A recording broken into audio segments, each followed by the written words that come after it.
Welcome everyone. Today we are going to discuss a true classic, namely Halves of Darkness by Joseph Conrad. The story was written in 1888, however, the book was published in 1902. So the book is already 115 years old this year. Despite how old the book is, its themes such as racism and hypocrisy are still relevant in this era. First, I would like to tell you something about the book. Um, the back of the book really gives a quick summary of what the book is about, so I will read this for you. At the peak of European imperialism, steamboat Captain Charles Marlowe travels deep into the African Congo on his way to relieve the elusive Mr. Kirk, an ivory trader renowned for his fearsome reputation. On his journey into the unknown, Marlowe takes a terrifying trip into his own subconscious, overwhelmed by his menacing, perilous, and horrifying surroundings. The landscape and the people he meets force him to reflect on human nature and society.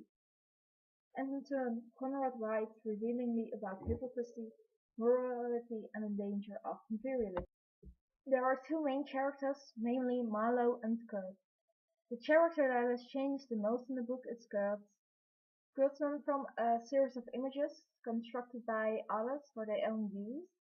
So Kurtz was kind of a person we only know through stories. He was like some legend, and Marlowe wonders if this legend really is true and how Kurtz is in real life. When Marlowe finally meets Kurtz, he describes Kurtz as being hollow.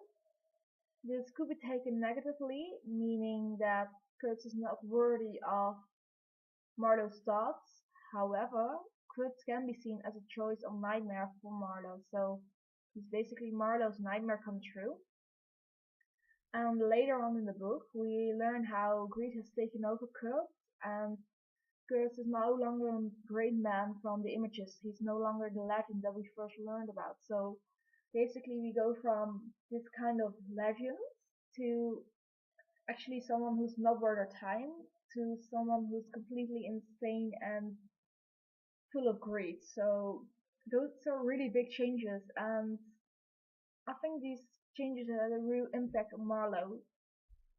Well, tomorrow I will interview with the author. I will have an interview with the author, Joseph Conrad, and this is due to the help of a friend of mine, namely the doctor.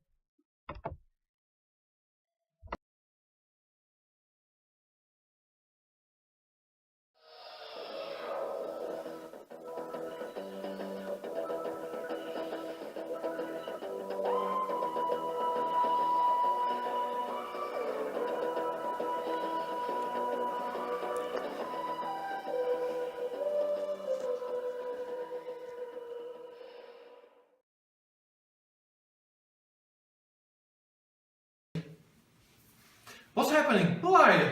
Good day, Mr. Conrad. My name is Nicole, and I would like to talk to you about your book, Hearts of Darkness. Okay. How did you come here? Please explain. I've come here with a bit of help from a friend of mine. You probably don't know him, the doctor, and I just have a few questions about your book, and I really want answers. So would you please help me, Mr. Conrad? Okay, I will help you, no problem. So, shall I start? We shall. The genre of your book is a bit arguable. It can fall between literary fiction, where the focus is on the main character's development and mainly his psychological development, and it's not focusing on the fast-paced plot, and quest literature, where it's important that there's an adventurous journey where you meet some obstacles, and at the end of the journey you will be more knowledgeable and you have gained more experience due to your quest. But now I was wondering, what is your own opinion on which genre the book is? Okay. In my opinion, the genre of the book is literary fiction, with elements of quest literature as well as colonial literature. The book focuses on Marlowe, his experience in Africa, and how he changed due to Kurtz, the river and the wilderness, as can seen in the following example. Well, I went near enough to it by letting the young fool there believe anything he liked to imagine as to my influence in Europe. I became in an instant as much of a pretense as the rest of the bewitched pilgrims. This simply because I had a notion it somehow would be of help to that Kurd whom at the time I did not see, you understand.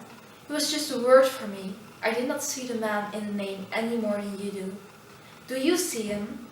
Do you see the story? Do you see anything? It seems to me I am trying to tell you a dream, making a vain attempt, because no relation of a dream can convey the dream sensation. That commingling of absurdity, surprise and bewilderment, in a tremor of struggling revolt.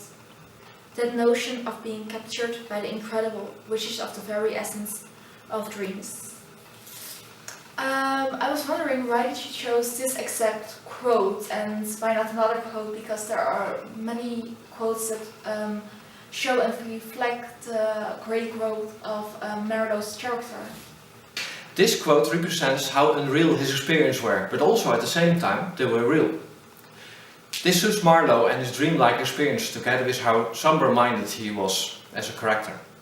This is why I think this quote fits the genre literature fiction the best. Another quote where we can see his growth is: It seemed to me I had never breathed an atmosphere so vile, and I turned mentally to Kurtz for relief, positively for relief.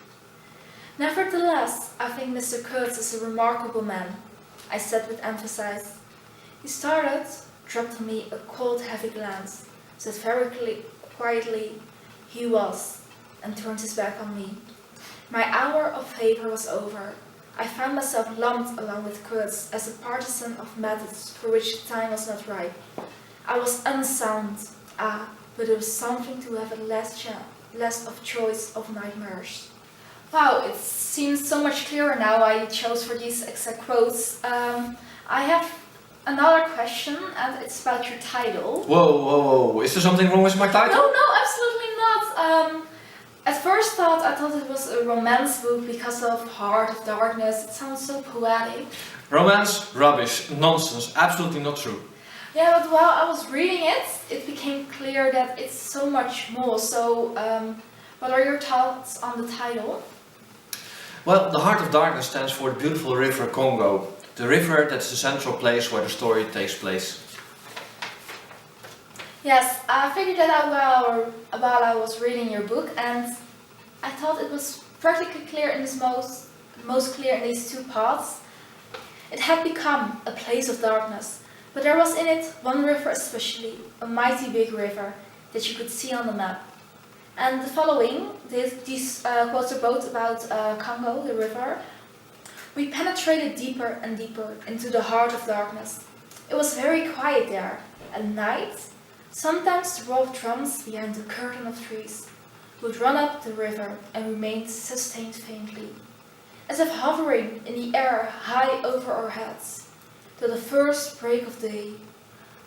Whether it meant war, peace or prayer, we could not tell. And I think these quotes really fit the tone of the story well, and especially the River Congo and its place. And there's a small introduction in my book, and it says something more about your title, and I was hoping if you could reflect on it later.